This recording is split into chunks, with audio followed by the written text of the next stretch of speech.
Welcome to Nanak Classes. दोस्तों, Nanak Classes के YouTube channel पे आपका स्वागत है। आज है 12 दिसंबर और 12 दिसंबर 2022 के जितने भी most important Rajasthan current affairs के क्वेश्चन बनते हैं, आज हम उनका डिस्कस करेंगे। पूरा वीडियो ध्यान से देखना और लास्ट में मैं आपसे क्वेश्चन पूछूंगा जिनके जवाब आपको कमेंट बॉक्स में देने हैं। तो राजस्थान करंट अफेयर्स 2022 12 दिसंबर 2022 टुडे मोस्ट इंपॉर्टेंट क्वेश्चन। सारे विद्यार्थी एक बार वीडियो को लाइक शेयर कर दो। सबसे पहले हम पढ़ते हैं कल के रिवाइज क्वेश्चनों को। और सारे विद्यार्थियों को गुड मॉर्निंग। रिवाइज क्वेश्चन शायद आज मिले नहीं आपको, सीधा ही मैं पॉइंटों पे चलता हूं। उदयपुर की श्यामलता गहलोत को राष्ट्रीय हस्तशिल्प पुरस्कार किस शिल्प में उत्कृष्ट कार्य के लिए महिला श्रेणी में दिया गया? हाल ही में उदयपुर की श्यामलता गहलोत को राष्ट्रीय हस्तशिल्प पुरस्कार किस शिल्प में उत्कृष्ट कार्य के लिए महिला श्रेणी में दिया गया? तो यह दिया गया कोफतगिरी में। किसमें? कोफतगिरी। कोफतगिरी क्या होती है? लोहे की जो वस्तु होती है उस पर सूक्ष्म चित्रांकन, ठीक है, सोने का या किसी का सूक्ष्म चित्रांकन होता है, वो कोफतगिरी होती है। लोहे की फौलाद गर्म करके जो काम किया जाता है ना, खास करके फिर उन्हें पिघला के काम किया जाता है, तो लोहे पर सूक्ष्म चित्रांकन कोफतगिरी होती है। खास करके हथियार वगैरह पर आपने देखा होगा, ऐसे हथियार कई जगह ऐसे पड़े होते हैं, तीर वाले शेर ऐसे होते हैं ना, उन पे कोफतगिरी का काम किया होता है। जैसे बंदेज कला भी जयपुर की प्रसिद्ध है, अजरक प्रिंट बाड़मेर की प्रसिद्ध है, मीनाकारी जयपुर की प्रसिद्ध है। ये लगातार आपको मैं जो माध्यमिक शिक्षा बोर्ड की पुस्तक है वो करवा रहा हूं। और कल आपने नतीजा भी देखा होगा, वन रक्षक की परीक्षा में माध्यमिक शिक्षा बोर्ड की पुस्तक खास करके 9वीं और 10वीं, और अभी मैं 11वीं की पुस्तक और कराऊंगा, उसमें जो मुख्य बच गए 10वीं वाले वो करूंगा। सीधे सीधे उठा रखे हैं प्रश्न, कितने कितने प्रकार के, कई प्रश्न जिनका जीके नहीं बनता वो प्रश्न भी वहां से उठा रखे हैं। इसलिए लगातार शाम 8 बजे की क्लास और जो ये टेस्ट सीरीज है राजस्थान अध्ययन की, आप लगातार फॉलो करते रहें, पढ़ते रहें। और करंट तो आपने देख ही लिया होगा, एक आधा % तो अपवाद हर चीज में इतना कोरोना के बावजूद रहता है, लेकिन लगातार आपको क्लासें दी जा रही है। बस कंटिन्यू सुबह 8 बजे, शाम को 8 बजे, दोनों तो फिक्स देखनी है आपको।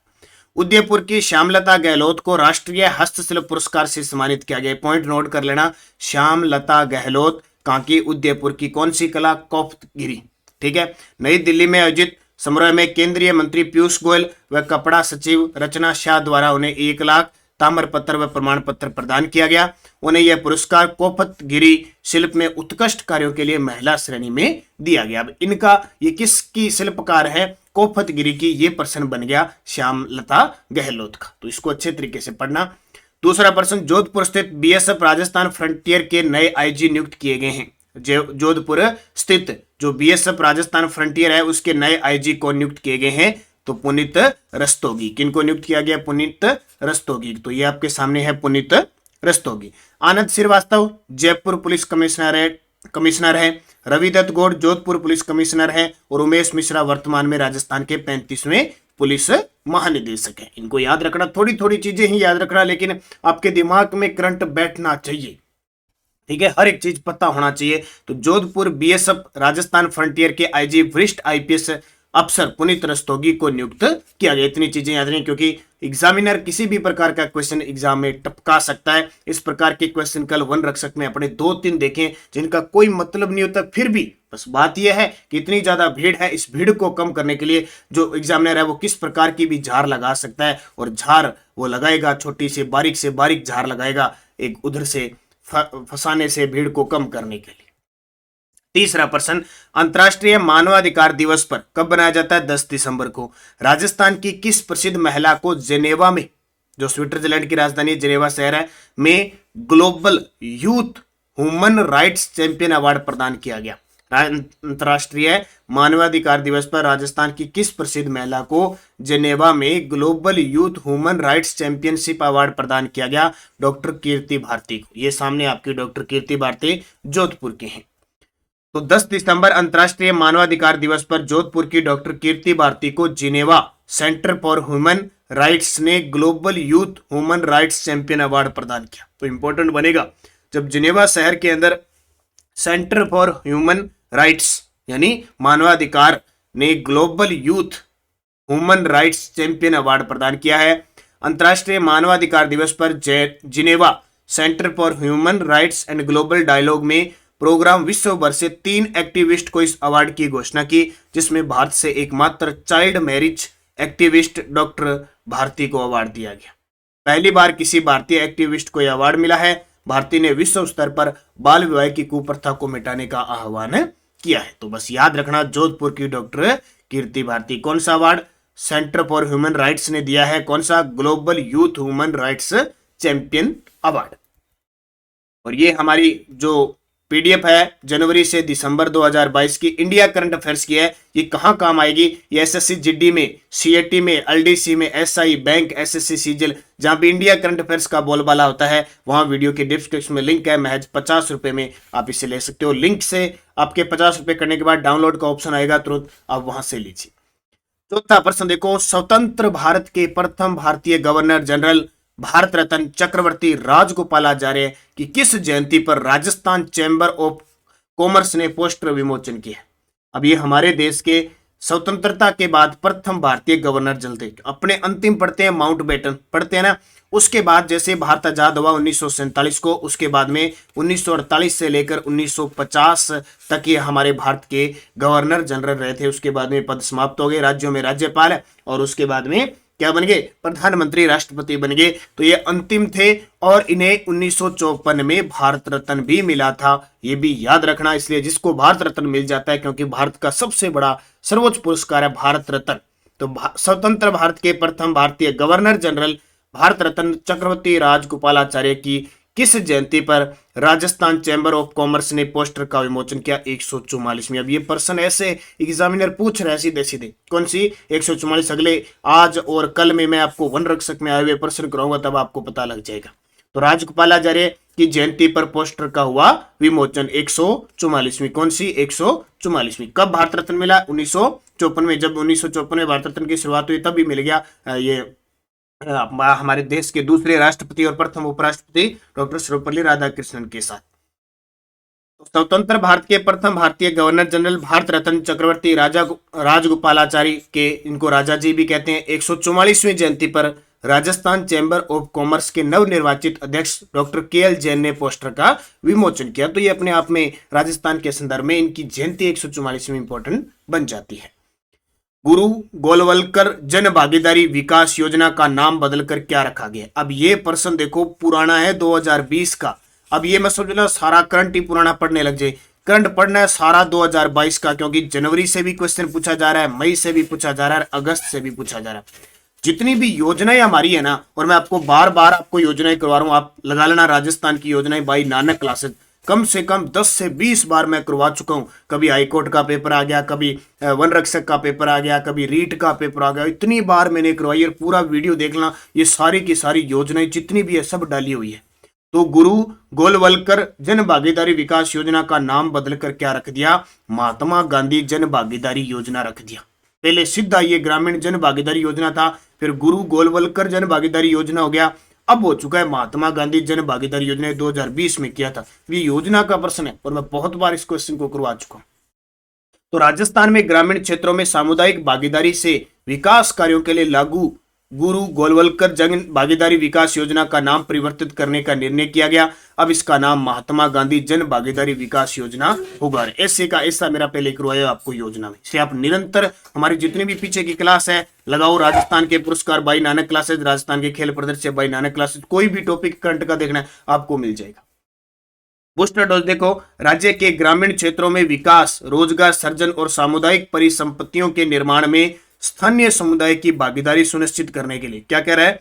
राज्य के ग्रामीण क्षेत्रों में विकास, रोजगार सृजन व सामुदायिक परिसंपत्तियों के निर्माण में स्थानीय समुदाय की भागीदारी सुनिश्चित करने के उद्देश्य से 2010-11 में ग्रामीण जन भागीदारी विकास योजना लागू की थी। 2010-11 में 14-15 में इसका नाम बदलकर गुरु गोलवलकर जन भागीदारी विकास योजना। जब सरकार कौन सी आई? भाजपा सरकार आई, वसुंधरा सरकार। फिर जैसे ही वापस कांग्रेस सरकार आई तो 2020 में इसका नाम बदलकर महात्मा गांधी जन भागीदारी योजना कर दिया। और यहां से प्रश्न आपका टपक गया वन रक्षक के अंदर। ये मैंने पूरी डिटेल आपको बता दी। छठा प्रश्न, मुख्यमंत्री अशोक गहलोत ने जैसलमेर में राजस्थान भू राजस्व अधिनियम 1956 के तहत किस मंदिर की सुविधा विकसित करने के लिए निःशुल्क भूमि आवंटित की है? ध्यान रखना, राजस्थान भू राजस्व अधिनियम 1956 के एक 37 को उपधारा है, उसके तहत किस मंदिर की सुविधा के लिए? तनोट माता मंदिर। और कहां पे? जैसलमेर के अंदर। देखो, मुख्यमंत्री अशोक गहलोत ने सम तहसील के ग्राम तन्नोट में राजस्थान भू राजस्व अधिनियम 1956 के तहत 2.19 बीघा भूमि निःशुल्क आवंटन प्रस्ताव को मंजूरी दी है। इस स्वीकृति से पर्यटक मंदिर में दर्शन के साथ ही यहाँ बनने वाले इंटरप्रिटेशन सेंटर में सेना के अस्त्र शस्त्र, स्थानीय कला संस्कृति और गौरवशाली इतिहास को जान सकेंगे। तो इंपॉर्टेंट बनेगा, मुख्यमंत्री ने निःशुल्क आवंटित किया। आपको कह देना हर एक पल पल का अपडेट आपको रखना पड़ेगा करंट का। इसीलिए तो कह रहा हूं, जो विद्यार्थी राजस्थान जीके और राजस्थान करंट में अगर लगातार जुड़ा हुआ है, पकड़ बनाए हुआ है, तो वो हर एक एग्जाम में आगे रहेगा, ये ध्यान रखना। इसलिए ये सुबह की 15-20 मिनट की क्लास, चाहे आपका एग्जाम पास में है, चाहे दूर है, चाहे नहीं है, आए ना आए, आपको ये पॉइंट पढ़ना है। और राजस्थान का कोई ऐसा एग्जाम नहीं होगा जहां राजस्थान करंट और राजस्थान जीके नहीं आएगा। इसलिए कंटिन्यूज रहोगे तो ही फायदा मिलेगा। वरना ये पहले वाला खत्म हो गया कि मैं पिछले 6 महीने का करंट पढ़ लूंगा, ये 15 दिन पहले या 10 दिन पहले करंट पढ़ लूंगा एग्जाम से पहले और मैं सारे प्रश्न क्लियर कर दूंगा। कभी नहीं हुआ। अगर आपको सारे करंट के क्लियर करने हैं तो डेली की क्लास देखो आप, तब आपको फायदा मिलेगा। सीधा मंथली पे जाओगे तो भी नहीं मिलेगा। मंथली तो मैं सीधा इतना ही करवाऊंगा। तो गहलोत ने किस में किया? तनोट माता मंदिर। और उठा के अगर क्वेश्चन उसने ये पूछ लिया ना कि कितने बीघा भूमि निःशुल्क आवंटित किए, 2.19, क्योंकि एग्जामिनर तो फंसाएगा, कैसे भी फंसा सकता है, वो इस प्रकार फंसाएगा। तो तनोट माता आप जानते हो, कुछ दिन पहले हमारे रक्षा मंत्री जो गृह मंत्री अमित शाह जी ने यहाँ पे तनोट माता मंदिर के पास कॉम्प्लेक्स बनाने के प्रस्ताव को मंजूरी दी थी। 7 नंबर, ये प्रश्न भी देखो, राष्ट्रीय स्तर पर फोरेंसिक साइंस संस्थान कहां शुरू किया जाएगा? और ये मैंने पूरा आपको डिटेल बताया हुआ है। राष्ट्रीय स्तर का फोरेंसिक साइंस संस्थान, ये भी कल 1 रक्षक में आया है जोधपुर में, और ये मैंने आपको पूरी डिटेल बताई।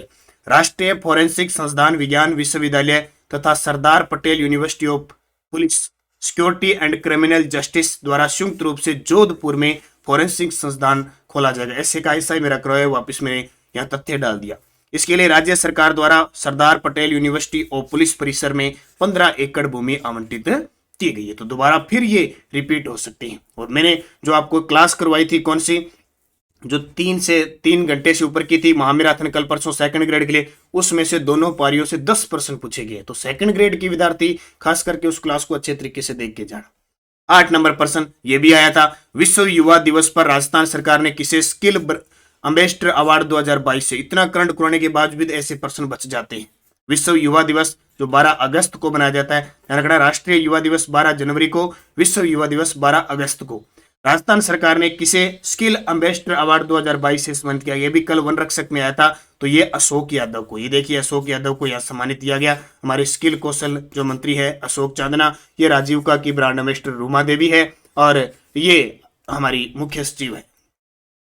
तो रेनवाल में भारतीय पशुपालन निगम लिमिटेड के प्रशिक्षणार्थी अशोक यादव को विश्व युवा दिवस पर राज्य सरकार ने स्किल एम्बेसडर अवार्ड से सम्मानित किया। भारतीय पशुपालन निगम लिमिटेड के पेरावेट सह कृत्रिम गर्भाधान पाठ्यक्रम के तहत रेनवाल गौशाला में प्रथम बेंच में प्रशिक्षण लेने वाले अशोक यादव को सम्मानित किया गया। अब देखो, कहीं ये गौशाला के अंदर प्रथम बेंच का प्रशिक्षण हुआ है और वहां पे ये टॉप आया है और वहां पे ये अवार्ड दिया गया। अब ऐसे पर्सन भी बना दिए, यानी कोई गौशाला जैसे रेनवाल गौशाला में वहां प्रशिक्षण हुआ और यहाँ टॉप पे आ गया, वहां भी अवार्ड दे दिया। तो एक चप्पे चप्पे से क्वेश्चन बन रहा है, इसलिए डेली की क्लास हमारे लिए इंपॉर्टेंट है। तो विश्व युवा दिवस पर स्किल एम्बेसडर अवार्ड से किसे सम्मानित किया गया है? अशोक यादव को। अब ये देखो, ये प्रश्न आपको एक रोज का मिलेगा, रीट स्पेशल है। रीट क्या 1 रक्षक में आ चुके हैं, 2-3 तो शिक्षा वाणी, इस प्रकार के नवाचार तो कहीं भी आ सकते हैं करंट का। तो शिक्षा में नवाचार, शिक्षा वाणी कार्यक्रम, पहले तो वाणी से पता लग गया कि ये सिर्फ सुनने वाला कार्यक्रम है, इसका मतलब रेडियो। और अभी आया था अभी 1 रक्षक में पहले कि रेडियो कार्यक्रम शिक्षा वाणी, वाणी यानी कोई वाणी बोलेगा, सिर्फ कानों से सुनेंगे, देखने वाली बात नहीं है। तो शिक्षा वाणी कार्यक्रम कब शुरू हुआ? 1 जून 2020 को। कब? 11 मई 2020। 1 जून तो कल वाला था। शिक्षा दर्शन 11 मई 2020। तो शुरुआत हुई शिक्षा वाणी कार्यक्रम की 11 मई 2020 को। स्कूल शिक्षा विभाग राजस्थान सरकार ने आकाशवाणी रेडियो के माध्यम से शिक्षा वाणी कार्यक्रम शुरू किया। ये वाक्य, प्यारे बच्चों कान लगाओ, पढ़ते जाओ बढ़ते जाओ, कल वाला था प्यारे बच्चों देखो पढ़ते जाओ बढ़ते जाओ, ठीक है। वहां कान लगाओ का मतलब, अब कान लगाना है मतलब वाणी आए, सुननी है बस। शिक्षा कार्यक्रम में प्रसारित किए जा रहे गुणवत्तापूर्वक शिक्षण सामग्री का निर्माण RSCERT, जिसकी स्थापना 1978 को उदयपुर में हुई थी के नेतृत्व में डाइट और विभिन्न संस्थाओं और उच्च प्रशिक्षित शिक्षकों द्वारा किया जा रहा है। प्रसारण का जो समय है वो 11 से 11:55 यानी 55 मिनट की क्लास है, सोमवार से शनिवार। और कक्षा 1 व 2 के लिए मीना की कहानी, ये देखो ये अब की बार फर्स्ट ग्रेड में आया है, 1 व 2 के लिए मीना की कहानी। और इसके अलावा 15 मिनट प्रसारण होगा मीना की कहानी पहली व दूसरी के लिए। बच गए कितने मिनट? बच गए 15, तो 40 मिनट बच गए। कक्षा 3 से 12 के लिए एनसीईआरटी पाठ्यक्रम आधारित कंटेंट उपलब्ध हुआ था। प्रत्येक शनिवार को इस पर हवा महल नामक कार्यक्रम प्रसारित होता है, जिसकी शुरुआत 2 मई 2020 को हुई थी। ये भी टॉप पॉइंट नोट कर लेना, हवा महल कार्यक्रम 2 मई 2020। शिक्षावाणी कार्यक्रम 11 मई 2020। कितने मिनट? 55 मिनट। कक्षा 1 व 2 के लिए कौन सी कहानी? मीना की कहानी। 15 मिनट प्रसारण होगा और उसके बाद जितना टाइम बचा 3 से 12 एनसीईआरटी पाठ्यक्रम आधारित कंटेंट उपलब्ध करवाएगा। तो शिक्षावाणी कार्यक्रम ये रोज का आपको 1 प्रश्न दूंगा, ताकि आप बड़े शानदार तरीके से 1-2-3 क्वेश्चन जो रीट के अंदर आएंगे वो क्लियर कर सकते हैं। पीडीएफ आपको टेलीग्राम पे मिल रही है। कल आपने देखा होगा माध्यमिक शिक्षा बोर्ड में सीधे प्रश्न मैंने आपको वहां प्रूफ दिया करंट का। और है बस आप लगातार जुड़े रहे, निरंतर अध्ययन करें। Nanak classes Rajasthan current affairs, Nanak classes. अब कुछ विद्यार्थी कहते हैं कि सर आप क्वेश्चन के साथ कुछ एक्स्ट्रा चीजें बता रहे हो, कभी बुक के बारे में, कभी क्वेश्चन के बारे में। आप वीडियो के कम्युनिटी में देखो, बच्चे पूछ रहे हैं कि सर आपकी कोई बाजार में पुस्तक आ रही है क्या? सर आपकी कोई बाजार में पुस्तक है क्या? बोलो। अब ये आप कंडीशन लगाओ, अगर कुछ नए बताएं तो 50% बच्चों को कुछ नहीं बोलता। इतनी बताने के बावजूद भी बच्चे कह रहे हैं क्या सर आपकी कोई बाजार में पुस्तक आती है? बोलो अब देखो। सर क्या आपका कोई नानक क्लासेज ऐप है? ये हिसाब लगाओ आप, इसलिए बताना पड़ता है, करें क्या। तो Nanak classes Rajasthan current affairs Telegram join कीजिए, वीडियो के डिस्क्रिप्शन में लिंक है। लगभग 88,000 प्लस विद्यार्थी जुड़े हुए हैं, क्योंकि आपको पीडीएफ लिंक कोई भी सूचना आपको यहाँ पे प्राप्त हो जाती है। और ये पुस्तक है हमारी 1500 प्लस वस्तुनिष्ठ बाजार में उपलब्ध है। ऑनलाइन ऑफलाइन की सुविधा। जल्द ही 20 या 25 दिसंबर को हमारी वार्षिक अंक भी आ रही है, पूरे बूस्टर डोज के साथ, क्योंकि क्वेश्चन आ रहे हैं सबसे ज्यादा जो बूस्टर डोज है। कल मैंने एक प्रश्न कराया था, मिशन वो जसानेरी लाडली, और आपको पता होगा मैंने 9 जुलाई 2022, शायद 9 जुलाई या पता नहीं 10 जुलाई 2022 की वीडियो में ये स्पेशल करवाया हुआ है कि जसानेरी लाडली 11 से 18 वर्ष की आयु। और पेपर में उसने पूछा 10 से 18, यानी नजदीक उसने 11 नहीं लिखा, 10 से 18 लिख दिया। ये प्रश्न बूस्टर डोज में मेरा दिया हुआ है, वहां से क्वेश्चन उठाया हुआ है। तो आप जो बुक आएगी 25 दिसंबर के आसपास, उस पुस्तक में आपको पूरे फैक्ट, पूरे बूस्टर डोज के साथ जनवरी से दिसंबर का डाटा मिलेगा, लास्ट 20 दिसंबर तक। और ये हो रहा है एग्जामिनर ऐसे नहीं है कि पिछले 6 महीने का डाल रहा है, जनवरी का भी क्वेश्चन उठा रहा है, मई का भी उठा रहा है, अगस्त का भी उठा रहा है। तो पूरे 2022 का करंट पढ़ना है अपने को। पिछले वीडियो का क्वेश्चन था 4 से 7 दिसंबर 2022 को G20 शेरपा आयोजन राजस्थान के किस जिले में हुआ? तो सभी विद्यार्थियों का सही जवाब था उदयपुर। अब आपके लिए क्वेश्चन है, सरदार शहर विधानसभा के उपचुनाव 2022 में कौन सी पार्टी विजेता बनी? भाजपा, आरएलपी, आप पार्टी, कांग्रेस? सही जवाब आपको कमेंट बॉक्स में देना है। और यस्टरडे डोज क्या थी? भानुजी महाराज किस नृत्य के प्रवर्तक है? कथक, जो शास्त्रीय नृत्य है ना। होली के अवसर पर डांग नृत्य किस क्षेत्र में प्रसिद्ध है? नाथद्वारा राजसमंद में। महाराजा गंगा सिंह ने किस नृत्य को संरक्षण प्रदान किया? अग्नि नृत्य, फतेह, कतरिया सर, बीकानेर, जसनाथी संप्रदाय। केवल पुरुष को द्वारा नृत्य किया जा। रतबई रणबाजा मेव जाति का है, मेवात क्षेत्र में। और फल्कूबाई नाम सुना है आपने। सुनीता रावत, श्री मोहन सिंह किस नृत्य के कलाकार है? चरी नृत्य। कल वन रक्षक में आया था मांगीलाल, सीधा मांगीलाल मिस्त्री किसके हैं? कावड़ बनाते हैं। फल्कूबाई, सुनीता रावत, श्री मोहन सिंह। फल्कूबाई नाम सुना है, अगर अकेला सुनीता रावत और मोहन सिंह आ गया तो दिमाग चकरा जाएगा। चरी नृत्य, फल्कूबाई, सुनीता रावत, मोहन सिंह क्या है? चरी नृत्य। 5वां क्वेश्चन बहुत ही शानदार, अच्छे तरीके से पढ़ते रहना। नेक्स्ट डोज, केवलादेव घना पक्षी राष्ट्रीय उद्यान किस जिले में? ये माध्यमिक शिक्षा बोर्ड की पुस्तकों से ही ले रहा हूं मैं प्रश्न। अजमेर में मेयो कॉलेज की स्थापना कब की गई? बुड्ढा जोड़ गुरुद्वारा किस जिले में है? कायलाना झील किस बायोलॉजिकल पार्क के पास है? सुन लेना, कायलाना झील किस बायोलॉजिकल पार्क के पास स्थित है? और चेतक की छतरी कहां बनी हुई है? तो इंपॉर्टेंट 5 के जवाब आपको कमेंट बॉक्स में देना है। जाते जाते वीडियो को लाइक शेयर करना है। और एक आपके लिए अब नई टेस्ट सीरीज शुरू हो चुकी है। अब हमारी रीट की अंतिम टेस्ट सीरीज होगी 3rd ग्रेड शिक्षक सामान्य अध्ययन टॉपिक वाइज टेस्ट सीरीज। आज पहला टेस्ट होगा शाम 5 बजे और रात 10 बजे इस टेस्ट सीरीज की आपको व्याख्या मिलेगी यूट्यूब के अंदर। 151 रुपए महज अंतिम। ये कोई भी जानकारी लेनी है इस नंबर पे आप कॉल करके जानकारी ले सकते हो। ये टॉपिक वाइज इसकी पीडीएफ आपको मिलेगी और आपको यूट्यूब पर इसकी जो रोज का 100 प्रश्नों का जो सिलेबस के अकॉर्डिंग टेस्ट होगा, एक दिन छोड़ के कभी जब आपका सिलेबस दे रखा है, आपको सिलेबस दे दिया पूरा, उसके अकॉर्डिंग आपका टेस्ट होगा, वीडियो सोल्यूशन आपको मिलेगा। बस आप निरंतर अध्ययन करें, अच्छे तरीके से पढ़ें, सफलता आपको मिलनी है। धन्यवाद सभी विद्यार्थियों को। जय हिंद, जय भारत।